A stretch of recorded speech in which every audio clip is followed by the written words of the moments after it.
ഐസ്ലാൻഡിന്റെ തലസ്ഥാനമായ റെയ്ക്യാവിക്കിലെ പെർലാൻ മ്യൂസിയത്തിലെത്തിയിരിക്കുകയാണ് ഞാൻ.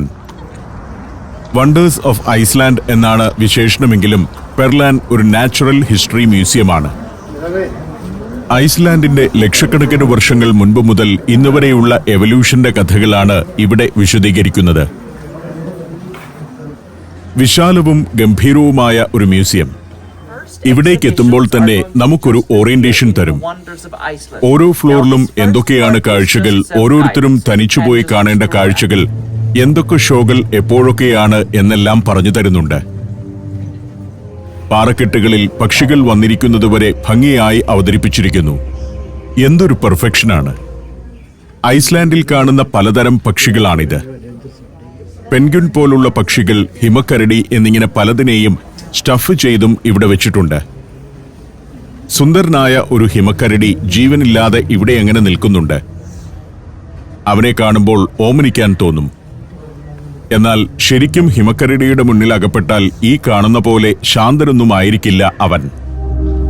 ഇടയ്ക്ക് ചില ഷോകളുണ്ട്, വലിയ തിയേറ്ററിലെ ഷോകൾ. പല തിയേറ്ററുകളുണ്ട് മ്യൂസിയത്തിൽ. ഷൂട്ട് ചെയ്യാൻ അനുവദിക്കുന്നിടത്ത് നിന്ന് മാത്രമേ ഞാൻ ഇതൊക്കെ ക്യാമറയിൽ പകർത്തുന്നുള്ളൂ. കടലിനടിയിലെ പ്രതിഭാസങ്ങളെക്കുറിച്ചുള്ളതാണ് ഈ ഷോ. അഗ്നിപർവ്വതങ്ങൾ എങ്ങനെ ഈ രാജ്യത്തെ രൂപപ്പെടുത്തിയെന്നും ഇതിലുണ്ട്. പടവുകൾ കയറിയിറങ്ങിയും ലിഫ്റ്റിൽ കയറിയും എസ്കലേറ്ററിലേറിയും 3-4 നിലകളിലൂടെ പോയി ഷോകൾ കാണാം. ഒരിടത്തെത്തുമ്പോൾ ഐസ് കേവിനുള്ളിലൂടെയാണ് നടക്കേണ്ടത്. -°C ആണ് ഇതിനകത്തെ തണുപ്പ്. ആർട്ടിഫിഷ്യലി ഉണ്ടാക്കിയ ഐസ് തുരങ്കം. കെട്ടിടത്തിനകത്ത് ഇങ്ങനെ ഒരു ടണൽ ഉണ്ടാക്കിയിരിക്കുകയാണ്. ഐസിലൂടെ വിറച്ചുകൊണ്ടാണ് ഞങ്ങൾ നടക്കുന്നത്. ഈ മ്യൂസിയത്തിൽ അതിഗംഭീരമായ പല ഷോകളുണ്ട്. പക്ഷെ പലയിടത്തും ക്യാമറ അനുവദിക്കില്ല. ഐസ് കേവിനകത്ത് വലിയൊരു ഗർത്തമുണ്ട്. പൂർണ്ണമായും ഐസിന്റെ തന്നെ ഒരു ഗർത്തമാണ്. ഒരു കെട്ടിടത്തിനകത്താണ് ഇതെല്ലാം സജ്ജീകരിച്ചിരിക്കുന്നത് എന്ന് ചിലപ്പോഴെങ്കിലും നമ്മൾ മറന്നുപോകും. ലോക നിലവാരത്തിലുള്ള ഒരു നാച്ചുറൽ ഹിസ്റ്ററി മ്യൂസിയം. പല ഷോകൾ, ഓഡിയോ വീഡിയോ പ്രസന്റേഷനുകൾ, ഐസ് കേവ് പോലുള്ള യഥാർത്ഥ നിർമ്മിതികൾ എന്നിവയെല്ലാം ഇതിനകത്തുണ്ട്. ഒരു ഐസ് സിംഹാസനമുണ്ടിവിടെ. അതിലിരുന്ന് ഫോട്ടോ എടുക്കാം. ഐസിന്റെ ഒരു അത്ഭുത ലോകം. സ്വിറ്റ്സർലൻഡിലെ യുങ്ഫ്രോ കൊടുമുടിയിലും ടെറ്റ്ലിറ്റ്സ് പർവ്വതത്തിലുമൊക്കെ കണ്ടിട്ടുള്ള തരം ഐസ് കേവ്. അതിലൂടെ നടന്ന് പുറത്തിറങ്ങി ഞങ്ങൾ അടുത്ത നിലയിലേക്ക് നടന്നു. മുൻപ് എവിടെയും കണ്ടിട്ടില്ലാത്ത തരം വൈവിധ്യമാർന്ന ഷോകളുണ്ട് ഇവിടെ. ടെക്നോളജിയുടെ ഏറ്റവും ലേറ്റസ്റ്റ് സംവിധാനങ്ങൾ ഉപയോഗപ്പെടുത്തിയിരിക്കുന്നു. ചില പ്രത്യേക ഭാഗങ്ങളിൽ നിന്ന് കൈ ചൂണ്ടിയാൽ അതനുസരിച്ച് സ്ക്രീനിൽ വിവരങ്ങൾ മാറി വരും. ഇത്തരത്തിലുള്ള ഡിസ്പ്ലേ സംവിധാനങ്ങൾ വരെയുണ്ട്. എന്തിനെക്കുറിച്ചാണോ അറിയേണ്ടത് അതിനു നേരെ കൈ ചൂണ്ടിയാൽ മതി. അതിനെപ്പറ്റിയുള്ള മുഴുവൻ വിവരങ്ങളും അപ്പോൾ തെളിഞ്ഞു വരും. ഇതിനെല്ലാം ഏറ്റവും ആധുനികമായ ടെക്നോളജി തന്നെ ഉപയോഗപ്പെടുത്തിയിരിക്കുന്നു. മ്യൂസിയം ഒരുക്കേണ്ടത് ഇങ്ങനെയാണ്. കെട്ടിടത്തിന്റെ ഏറ്റവും മുകളിലെ നിലയിലേക്ക് ഞങ്ങൾ കയറി ചെന്നു. ഇവിടെ വലിയൊരു ഡോമാണുള്ളത്. ഇതിൽ നിന്നും പുറത്തേക്കിറങ്ങാം. പുറത്തേക്കിറങ്ങുന്ന ഇടം ഒരു ലുക്കൌട്ട് പോയിന്റാണ്. ചുറ്റോടു ചുറ്റും ഇങ്ങനെ നടന്ന് റെയ്ക്യാവിക് നഗരത്തെ വിശദമായി കാണാവുന്ന ഇടം. ഇവിടവും അതിമനോഹരമായി ഒരുക്കി വെച്ചിരിക്കുകയാണ്. വെയിൽ കൂടി ഉള്ളതുകൊണ്ട് ഇതിലെ നടക്കാൻ നല്ല സുഖമാണ്. ഇവിടെ നിന്ന് നോക്കുമ്പോൾ അങ്ങകലെ നഗരം കാണാം. റെയ്ക്യാവിക് നഗരത്തിന്റെ ചുറ്റോടു ചുറ്റുമുള്ള കാഴ്ചകളാണ് കാണുന്നത്. ഇന്നലെ ഞാൻ സന്ദർശിച്ച ഹാൾഗ്രിംസ് ക്രിക്യ എന്ന ദേവാലയം. അതിന്റെ പുറകിൽ ഒരു മലനിര. മൗണ്ട് എസിയ എന്നാണ് അതിന്റെ പേര്. ആ മലയെയും നഗരത്തെയും വേർതിരിക്കുന്നത് വെയിൽ ബേ എന്ന ഒരു ഉൾക്കടലാണ്. 913 മീറ്റർ ഉയരമുള്ള പർവ്വതമാണ് മൗണ്ട് എസിയ. അത് ഒറ്റ പർവ്വതമാണെന്ന് പറയാനാവില്ല. അഗ്നിപർവ്വതങ്ങളുടെ ഒരു നിരയാണ്. വിന്ററിൽ അതിന്റെ എല്ലാം മുകളിൽ മഞ്ഞിന്റെ ഒരു ആവരണമുണ്ടാകും. മറുവശത്ത് ഇവിടെ ഒരു എയർപോർട്ടാണ്. റെയ്ക്യാവിക്കിന്റെ പഴയ എയർപോർട്ടാണിത്. ഇപ്പോൾ ഡൊമസ്റ്റിക് വിമാനങ്ങൾ വന്നിറങ്ങുന്നത് ഈ എയർപോർട്ടിലാണ്. ചെറിയ വിമാനങ്ങൾക്ക് ഇവിടെ ഇറങ്ങാൻ പറ്റൂ എന്നുള്ളതുകൊണ്ടാണ് ഇന്റർനാഷണൽ എയർപോർട്ട് കെഫ്ലാവിക്കിൽ പണിതത്. ഡോമിന്റെ കാഴ്ച തന്നെ മനോഹരം. പുറത്തെ കാഴ്ചകൾ കണ്ട ശേഷം ഞങ്ങൾ വീണ്ടും അകത്തേക്ക് നടന്നു. ഇനി പ്രധാനപ്പെട്ട ഒരു ഷോയുണ്ട്. അത് കാണാനാണ് പോകുന്നത്. ഇവിടെ കുറെ സാധനങ്ങൾ നിരത്തി വെച്ചിട്ടുണ്ട്. ഇതെല്ലാം സുവനീറുകളായി വാങ്ങിക്കൊണ്ടു പോകുന്നവയാണ്. പല പല വസ്തുക്കളുണ്ട്. എല്ലാം ഐസ്ലാൻഡിൻ്റെതായ സുവനീറുകളാണ്. തൊപ്പികളും പലതരം പെർഫ്യൂമുകളും ഷോളുകളുമെല്ലാം ഉണ്ട്. ഐസ്ലാൻഡിന്റെ ബ്രാൻഡഡ് സാധനങ്ങൾ.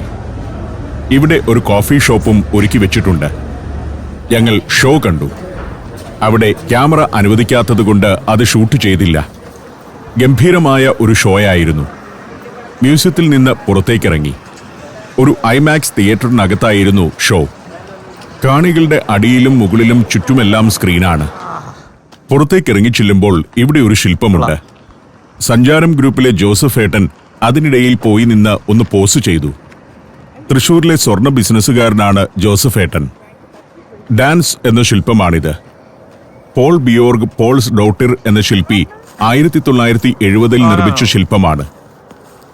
അന്യഗ്രഹ ജീവികളെ പോലുള്ള 4 പേർ നൃത്തം ചെയ്യുന്ന ശില്പം. ഞങ്ങളുടെ സംഘത്തിലുള്ള പലരും ആ ഡാൻസുകാർക്കൊപ്പം നിന്ന് ഫോട്ടോ എടുക്കുന്നുണ്ട്. ബ്രോൺസിൽ നിർമ്മിച്ച ശില്പമാണ്. ഐസ്ലാൻഡിലെ ഏറ്റവും പ്രശസ്തയായ വനിതാ ശില്പിയാണ് പോൾ ബിയോർഗ് പോൾസ് ഡോട്ടിർ. ഐസ്ലാൻഡ് സ്കൾപ്ചർ സൊസൈറ്റിയുടെ സ്ഥാപക കൂടിയായിരുന്നു അവർ. മ്യൂസിയത്തിന് മുൻപിൽ നിന്ന് ഞങ്ങൾ വീണ്ടും വണ്ടിയിൽ കയറി. പീറ്റർ വണ്ടിയെടുത്തു. പീറ്റർ വെറും ഒരു ഡ്രൈവർ മാത്രമല്ല, കഥകളും ചരിത്രവും പറഞ്ഞു തരുന്നതിൽ താല്പര്യമുള്ള ആളായതുകൊണ്ട് പലപ്പോഴും അദ്ദേഹം മൈക്ക് എടുത്ത് കാര്യങ്ങൾ വിശദീകരിക്കും. എനിക്ക് ഭാഗ്യവശാൽ പലയിടത്തും ചെല്ലുമ്പോൾ നല്ല മിടുക്കന്മാരായ ഡ്രൈവർമാരെ കിട്ടാറുണ്ട്, അല്ലെങ്കിൽ നല്ല ഗൈഡുമാരെ കിട്ടും. യൂറോപ്യൻ രാജ്യങ്ങളിലെ ടൂർ ബസ്സുകളിലെ ഡ്രൈവർമാർ കർശന സ്വഭാവമുള്ളവരാണ്. ശ്രദ്ധയോടെ വണ്ടി ഓടിക്കും. കൃത്യസമയത്ത് എത്തേണ്ടിടത്തെത്തിക്കും. അതല്ലാതെ മറ്റൊരു കാര്യത്തിലും അവർ ഇടപെടില്ല. പക്ഷെ പീറ്റർ അങ്ങനെയല്ല. അദ്ദേഹത്തിന്റെ അടുത്ത് ഒരു മൈക്കുണ്ട്. ആ മൈക്കിലൂടെ ഒരു ഗൈഡിന്റെ ജോലി കൂടി ചെയ്തുകൊണ്ടിരിക്കും. പോകുന്ന വഴിക്ക് ഇവിടെ ഒരു മോസ്ക് കാണാം. ഐസ്ലാൻഡിൽ ചെറിയൊരു മുസ്ലിം കമ്മ്യൂണിറ്റി ഉണ്ട്. ഈ രാജ്യത്താകെ 2000-നും 3000-നും ഇടയിൽ മാത്രം മുസ്ലിങ്ങളെ ഉള്ളൂ. ആദ്യകാലത്ത് ക്രിസ്തുമതം മാത്രമേ ഐസ്ലാൻഡിൽ ഉണ്ടായിരുന്നുള്ളൂ. ഇപ്പോഴും രാജ്യത്തെ ജനസംഖ്യയിൽ ഭൂരിപക്ഷവും ക്രിസ്ത്യാനികൾ തന്നെയാണ്. 5000-ഓളം ബുദ്ധമത വിശ്വാസികളുമുണ്ട് ഐസ്ലാൻഡിൽ. ചില പുതിയ മതങ്ങൾക്കും ഇപ്പോൾ ഐസ്ലാൻഡിൽ വേരോട്ടമുണ്ട്. സൂയിസം എന്നൊക്കെയാണ് അതിന്റെ പേര്. രാജ്യത്തെ ജനസംഖ്യയിൽ 1.5% ആളുകൾ എത്തിസ്റ്റുകളാണ്. ഞങ്ങൾ വീണ്ടും കടൽ തീരത്തേക്ക് എത്തുകയാണ്, വെയിൽ ബേയുടെ സമീപത്തേക്ക്. ഇവിടുത്തെ അടിസ്ഥാന സൗകര്യങ്ങളെല്ലാം വളരെ മെച്ചപ്പെട്ടതാണ്. ചെറിയ രാജ്യമാണെന്നതും 4 ലക്ഷം ആളുകളെ ഉള്ളൂ എന്നതും എല്ലാം ഇത്ര വൃത്തിയിലും സൗന്ദര്യത്തിലും കിടക്കാൻ കാരണമായിരിക്കാം. അതേസമയം റിസോഴ്സസും കുറവാണിവിടെ. എങ്കിലും വലിയ വിഷനോടുകൂടി സ്കാൻഡിനേവിയൻ നിലവാരത്തിൽ എല്ലാം ഒരുക്കി വയ്ക്കുന്നു. വെയിൽ ബേയുടെ തീരത്തെ പാതയിലേക്കെത്തി. ഇവിടെ ഒരു ശില്പമുണ്ട്. സൺ വോയേജർ എന്നാണ് അതിന്റെ പേര്. കടൽ തീരത്തെ പ്രൊമനേഡിൽ ഒരു പ്രത്യേക സ്ഥാനത്ത് അതങ്ങനെ സ്ഥാപിച്ചിരിക്കുന്നു. ശരിക്കും ഞങ്ങളുടെ ഐറ്റിനറിയിൽ ഇവിടെ ഒരു സ്റ്റോപ്പ് ഉള്ളതല്ല. ഞങ്ങൾ ആവശ്യപ്പെട്ടതിനാൽ പീറ്റർ അവിടെ ബസ് നിർത്താമെന്ന് പറഞ്ഞു. സാധാരണ ഇവർ അങ്ങനെ നിർത്താറില്ല. യൂറോപ്പിലെ ടൂർ വാഹനങ്ങളിലെ ഡ്രൈവർമാർ വളരെ കർശനക്കാരാണെന്ന് പറഞ്ഞല്ലോ. എല്ലാം ചട്ടപ്പടി മാത്രം ചെയ്യുന്നവർ. പക്ഷെ പീറ്റർ ആ ശില്പത്തിനരികിലുള്ള പാർക്കിംഗ് യാർഡിൽ വണ്ടി കൊണ്ടുപോയി നിർത്തി. ഞങ്ങൾ അവിടെ ഇറങ്ങി. കടലിലേക്ക് ഇറങ്ങി നിൽക്കുന്ന ഒരു ഭാഗത്താണ് സൺ വോയേജർ എന്ന ശില്പം. പണ്ട് വൈക്കിങ്ങുകൾ ഐസ്ലാൻഡിലേക്ക് തുഴഞ്ഞു വന്ന വള്ളത്തെ പ്രതീകവൽക്കരിച്ചിരിക്കുന്ന ശില്പം. 1000-ലേറെ വർഷം മുൻപ് തുഴയുന്ന വള്ളത്തിലും പായ്വഞ്ചികളിലുമൊക്കെയാണല്ലോ വൈക്കിങ്ങുകൾ ഇവിടേക്ക് വന്നത്. പുതിയൊരു ലോകത്തെക്കുറിച്ചുള്ള വാഗ്ദാനത്തെയും പുതിയ കണ്ടെത്തലുകളെയും എല്ലാം പ്രതീകവൽക്കരിക്കുന്നുണ്ട് ശില്പം. സംഘത്തിലുള്ളവർ ശില്പത്തെ പശ്ചാത്തലമാക്കി ഫോട്ടോ എടുക്കുന്നു. 1990-ൽ ഇവിടെ സ്ഥാപിച്ച ശില്പമാണ്. ജോൺ ഗണ്ണർ ആർണസൺ എന്ന ഐസ്ലാൻഡ് ശില്പിയാണ് ഇത് നിർമ്മിച്ചത്. ഐസ്ലാൻഡിക് ഭാഷയിൽ സോൾഫാർ എന്നാണ് ഈ ശില്പം അറിയപ്പെടുന്നത്. ആധുനിക റെയ്ക്യാവിക് നഗരത്തിന്റെ 200-ാം വാർഷികത്തോടനുബന്ധിച്ച് ഉചിതമായ ഒരു സ്മാരകം നിർമ്മിക്കണമെന്ന് ഡിസ്ട്രിക്ട് അസോസിയേഷൻ തീരുമാനിച്ചതിനെ തുടർന്നാണ് ഇങ്ങനെയൊരു ശില്പം രൂപമെടുക്കുന്നത്. ഒരു ശില്പം എത്ര ഭംഗിയായി തേച്ച് തുടച്ചു മിനുക്കി വെച്ചിരിക്കുന്നു എന്നുള്ളതാണ് ഇവിടെ ശ്രദ്ധിക്കേണ്ട കാര്യം. 35 വർഷം പഴകിയ ശില്പമാണിതെന്ന് ഓർക്കണം. തേച്ചു മിനുക്കിയതിനാൽ തിളങ്ങി നിൽക്കുകയാണിത്. ചെറിയൊരു ചെളിപ്പാട് പോലുമില്ല. ഈ ശില്പവും അതിന്റെ പരിസരവും പശ്ചാത്തലത്തിലെ ഉൾക്കടലും എല്ലാം കൂടി ചേരുമ്പോൾ അത് മറ്റൊരു കാഴ്ചാനുഭവമാണ്. സമ്മർ അവധിക്കാലത്ത് USA, Scandinavia and Baltic, Japan and Korea, China and Mongolia, 5 African രാജ്യങ്ങൾ എന്നിവിടങ്ങളിലേക്ക് സഞ്ചാരത്തിനൊപ്പം സഞ്ചരിക്കാൻ ഇപ്പോൾ തന്നെ ഈ നമ്പറിലേക്ക് വിളിക്കുക അല്ലെങ്കിൽ മെസ്സേജ് അയയ്ക്കുക. Phone 7591966600. Vietnam, France, Belgium, Netherlands, Mexico, Greece. Sancharam volume number 18. Full HD-യിലുള്ള ഈ അപൂർവ ദൃശ്യയാത്രാ വിവരണ ശേഖരം സ്വന്തമാക്കാൻ സഞ്ചാരം എന്ന് SMS ചെയ്യൂ. ഫോൺ 99544422. അവിടെ നിന്നും യാത്ര തുടരുമ്പോൾ മുന്നിൽ ഹർപ്പ എന്ന കൺസേർട്ട് തിയേറ്റർ. അവിടുമൊക്കെ പിന്നിട്ട് ഞങ്ങൾ മറ്റൊരു ഭാഗത്തേക്ക് പോവുകയാണ്. നഗരത്തിന് പുറത്തേക്കാണ് പോകുന്നത്. ഇവിടുത്തെ പ്രസിഡന്റിന്റെ വീട് കാണാനാണ് യാത്ര. നമ്മുടെ നാട്ടിലെ പ്രസിഡന്റിന്റെയോ പ്രധാനമന്ത്രിയുടെയോ മുഖ്യമന്ത്രിയുടെയോ അല്ലെങ്കിൽ ഒരു മന്ത്രിയുടെയോ വീടുമായുള്ള ഒരു താരതമ്യത്തിന് വേണ്ടി കൂടിയാണ് പോകുന്നത്. അത് വ്യത്യസ്തമായൊരു അനുഭവമായിരിക്കും. കാരണം ഇത്തരം രാജ്യങ്ങളിലൊക്കെ ഏത് ഉന്നത സ്ഥാനത്തെത്തിയാലും ലളിതമായി ജീവിക്കുന്ന ആളുകളാണുള്ളത്. വെറുതെ കിടക്കുന്ന സ്ഥലങ്ങളിൽ പുല്ലുപിടിപ്പിച്ച് അത് വെട്ടിയൊരുക്കി വൃത്തിയാക്കിയിട്ടിരിക്കുന്നു. മറ്റൊരു പ്രധാന കാര്യം ഇവിടെ പണിയുന്ന എല്ലാ കെട്ടിടത്തിനും ഒരു ക്യാരക്ടർ ഉണ്ട് എന്നതാണ്. നഗരത്തിലെവിടെയും ഗംഭീരമായ അടിസ്ഥാന സൗകര്യങ്ങൾ കാണാം. പലയിടത്തും കടൽ ഇങ്ങനെ ഉള്ളിലേക്ക് കയറി കിടക്കുന്ന കാഴ്ചയുണ്ട്.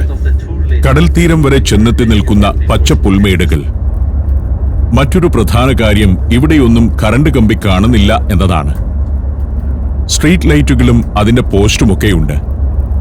പക്ഷേ ഒരു കമ്പി പോലുമില്ല. ഇവിടെയെന്ന് മാത്രമല്ല, ഈ രാജ്യത്തെവിടെയും കറണ്ട് കമ്പി കാണില്ല. അപ്പോൾ ഇവിടെ എങ്ങനെയാണ് കറണ്ട് എല്ലായിടത്തും എത്തിക്കുന്നത് എന്ന് സംശയിക്കാം. ഭൂമിക്കടിയിലൂടെ ഇട്ട കേബിളുകളിലൂടെയാണത്. ആധുനിക കാലത്ത് മിക്ക രാജ്യങ്ങളിലും നഗരങ്ങളിൽ തലങ്ങും വിലങ്ങും കറണ്ട് കമ്പി വലിക്കുന്ന പരിപാടിയില്ല.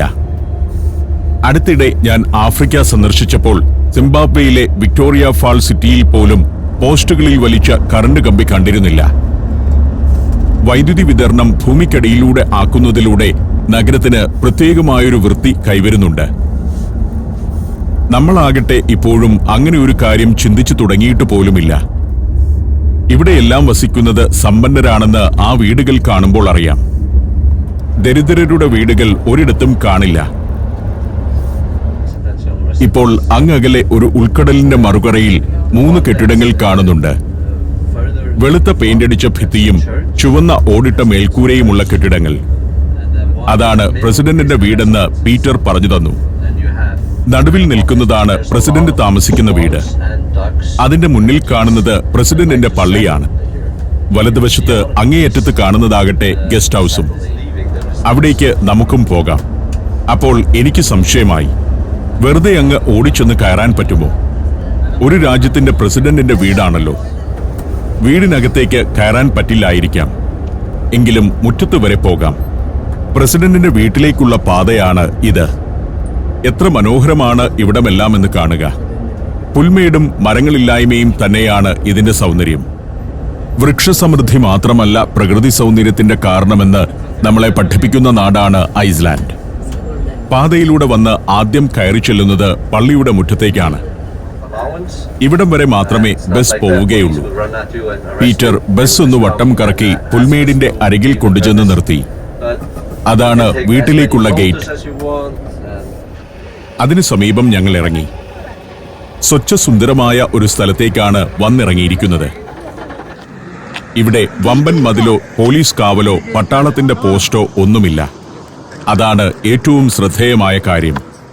ആകപ്പാടെയുള്ളത് റോഡിന് കുറുകെ ഉയരം കുറഞ്ഞ ചെറിയൊരു ഗേറ്റാണ്. ഒരു രാഷ്ട്രത്തിന്റെ പ്രസിഡന്റിന്റെ വീടാണ് ഇതെന്നോർക്കണം. ആർക്കും ചാടിക്കടക്കാവുന്ന ഒരു ഗേറ്റ്. ആരും അങ്ങോട്ട് പോകരുതെന്ന് വിലക്കുന്നില്ല. പക്ഷെ ആരും പോകുന്നതുമില്ല. ആളുകൾ നിയമമനുസരിക്കുന്നു. ഇതാണ് പള്ളി. ഈ സ്ഥലത്തിന്റെ പേര് ആൽഫ്റ്റാനസ് എന്നാണ്. പ്രസിഡന്റിന്റെ വീടിന്റെ പേരാകട്ടെ ബസാസ്റ്റാഡിർ എന്നും. ഐസ്ലാൻഡിക് ഭാഷയിലുള്ള ബസാസ്റ്റാഡിർ എന്ന വാക്കിനർത്ഥം ബാസിസ് പാലസ് എന്നാണ്. നടുവിൽ അക്കാണുന്നതാണ് പ്രസിഡന്റിന്റെ വീട്. ഞങ്ങളെല്ലാം അതിന്റെ ഫോട്ടോ എടുത്തു. ഈ സമയം പീറ്റർ ഒരു കാര്യം പറഞ്ഞു. നിങ്ങൾ ഇവിടെ നിന്നാൽ വലിയ തിരക്കില്ലെങ്കിൽ പ്രസിഡന്റ് ചിലപ്പോൾ ഇറങ്ങി വന്നേക്കുമെന്ന്. സാധാരണഗതിയിൽ 10-30 പേരൊക്കെ ഗേറ്റിനരികിലെത്തിക്കഴിഞ്ഞാൽ പ്രസിഡന്റ് അങ്ങനെ ഇറങ്ങി വരാറുണ്ടത്രേ. എന്നിട്ട് ആളുകളുമായി സംസാരിക്കും. 30 പേർ ഒരുമിച്ച് ഇവിടെ വരിക എന്നുള്ളത് തന്നെ വലിയ കാര്യമാണ്. ഇവിടെ ഒരു സെമിത്തേരി കൂടിയുണ്ട്. പല രൂപത്തിലുള്ള സ്മാരകശിലകളൊക്കെ സ്ഥാപിച്ചിരിക്കുന്നു. പ്രസിഡന്റ് താമസിക്കുന്നത് ഒരു സെമിത്തേരിക്ക് സമീപമാണെന്ന് ചുരുക്കം. ഇവിടെ നിന്ന് നോക്കുമ്പോൾ ആദ്യം സ്മാരകശിലകൾ, പിന്നെ പള്ളി, അതിനപ്പുറം പ്രസിഡന്റിന്റെ വീട്. അകത്ത് ക്യാമറയിലൂടെ ഇവിടെ കൂടി നിൽക്കുന്നവരെ കാണാം. അവരുടെ അടുത്തേക്ക് പ്രസിഡന്റ് വന്ന് കുശലം പറയുന്നത് ഒരു നാട്ടുനടപ്പ് തന്നെയാണിവിടെ. ഞങ്ങൾ അവിടെ നിൽക്കെ 2 കാറുകൾ അവിടേക്ക് വന്നു. ആ 2 വാഹനങ്ങൾ കയറിക്കഴിഞ്ഞാലുടൻ ഗേറ്റ് അടയുകയും ചെയ്യും. അത് പ്രസിഡന്റിന്റെ ഓഫീസിൽ നിന്നും തുറന്നു കൊടുത്തതാണ്. പ്രസിഡന്റിന്റെ അതിഥികളാണ് കാറിൽ. ഈ അതിഥികൾ ചെല്ലുന്നതുകൊണ്ടും അവർക്ക് സമയം അനുവദിച്ചിരിക്കുന്നതുകൊണ്ടുമാണ് പ്രസിഡന്റ് ഇപ്പോൾ ഇങ്ങോട്ട് ഇറങ്ങി വരാത്തതെന്ന് പീറ്റർ പറഞ്ഞു. അതല്ലെങ്കിൽ സാധാരണഗതിയിൽ ഇത്രയും ആളുകളെ ഇവിടെ കാണുമ്പോൾ പ്രസിഡന്റ് ഇറങ്ങി വരേണ്ടതാണ്. ഞാൻ അപ്പോൾ ആലോചിച്ചത് നമ്മുടെ നാട്ടിലെ കാര്യമാണ്. MLA പോലും ചിലപ്പോൾ അങ്ങനെ ചെയ്യണമെന്നില്ല. ജനാധിപത്യമൊക്കെ ഇവിടെ വളരെ ലളിതമാണ്. ശാന്തസുന്ദരമായ ആ പരിസരം ഞങ്ങൾക്കെല്ലാം നന്നായി ഇഷ്ടപ്പെട്ടു. പ്രസിഡന്റിന്റെ വീടും ഇഷ്ടപ്പെട്ടു. കുറച്ചു നേരം അവിടെ ചെലവഴിച്ച ശേഷം വീണ്ടും ബസ്സിൽ കയറി. ഇനി തിരികെ സിറ്റിയിലേക്ക് പോവുകയാണ്. ഈ നാടിന്റെ ചരിത്രത്തെക്കുറിച്ചാണ് ഇപ്പോൾ ഞാൻ ചിന്തിക്കുന്നത്. 1000 വർഷം മുൻപ് ചെറിയ തോതിൽ ജനവാസമുണ്ടായിരുന്ന ഒരു പ്രദേശമായിരുന്നു ഇവിടം. പിന്നീട് 13-ാം നൂറ്റാണ്ടിൽ പ്രമുഖനായ കവിയും ചിത്രകാരനും രാഷ്ട്രീയക്കാരനുമായിരുന്ന സ്നോറി സ്റ്റർലോസൻ ഈ പ്രദേശമൊന്നാകെ സ്വന്തമാക്കുകയും ഇവിടെ ചെറിയ ഫാമുകളും മറ്റും തുടങ്ങുകയും ചെയ്തു.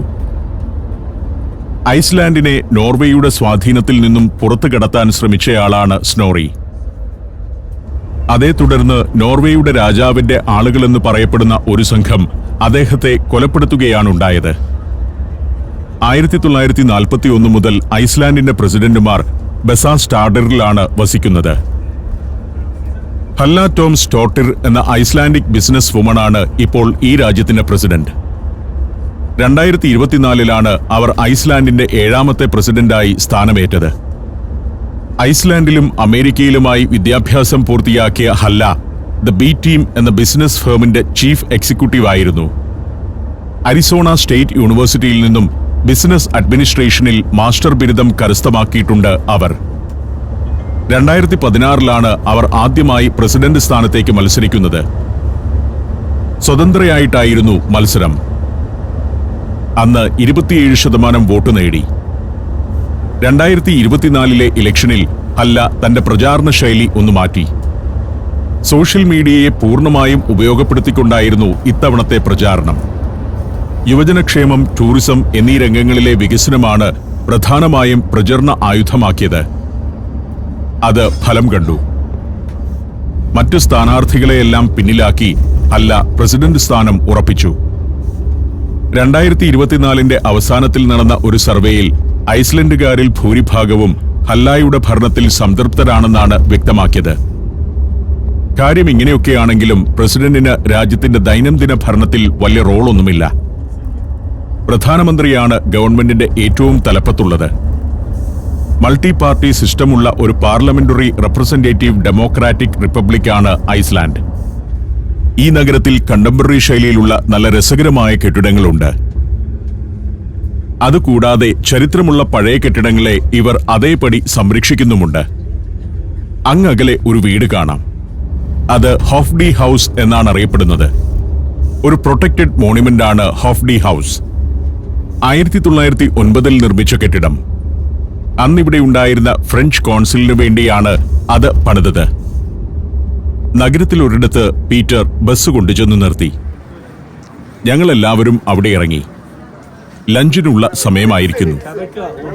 ലഞ്ച് കഴിക്കുന്ന റെസ്റ്റോറന്റിന്റെ തൊട്ടു മുൻപിൽ ബസ് കൊണ്ടുചെന്ന് നിർത്താനാവില്ല. നഗരത്തിൽ ബസ്സുകൾ നിർത്താൻ പ്രത്യേക സ്ഥലങ്ങളുണ്ട്. ബസ് ഇറങ്ങി ഒരു 5 മിനിറ്റ് നടക്കാനുണ്ട് റെസ്റ്റോറന്റിലേക്ക്. ഞങ്ങൾ പോകുന്ന റെസ്റ്റോറന്റ് ഈ സമയത്ത് സഞ്ചാരം ഗ്രൂപ്പിനു വേണ്ടി മാത്രമാണ് ഒരുക്കി വെച്ചിരിക്കുന്നത്. പ്ലേറ്റുകളും സ്പൂണുകളും ഒന്നും എടുത്തുകൊണ്ട് പോകരുതെന്നാണ് അഭ്യർത്ഥന. ബുഫേ ലഞ്ചാണ്.